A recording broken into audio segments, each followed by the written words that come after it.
एक दिन नबी पाक सल्लल्लाहु अलैहि वसल्लम घर आए। दो बच्चियां नज़में पढ़ रही थीं। हज़रत अबू बकर रदियल्लाहु अन्हु ने रोकना चाहा, लेकिन नबी पाक सल्लल्लाहु अलैहि वसल्लम ने फरमाया, जाने दो, सुनो आखिर क्यों। हज़रत आयशा रदियल्लाहु अन्हो से रवायत है, एक दिन नबी पाक सल्लल्लाहु अलैहि वसल्लम मेरे घर तशरीफ़ लाए। उस वक्त दो लड़कियां जंग बास के किस्सों की नज़में पढ़ रही थीं।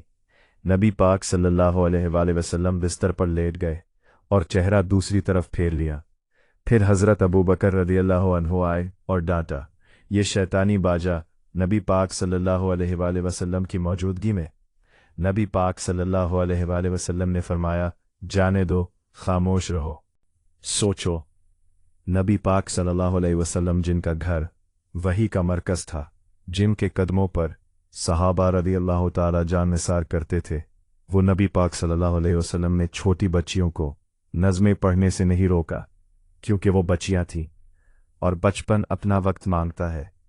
इस्लाम नरमी का दीन है, सख्ती का नहीं।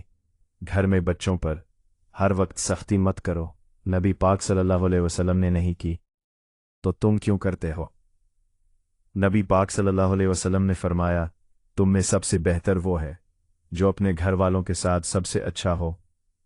आज घर जाओ, बच्चों के साथ नरमी से पेश आओ, उनकी बातें सुनो, उनकी खुशियों में शामिल हो।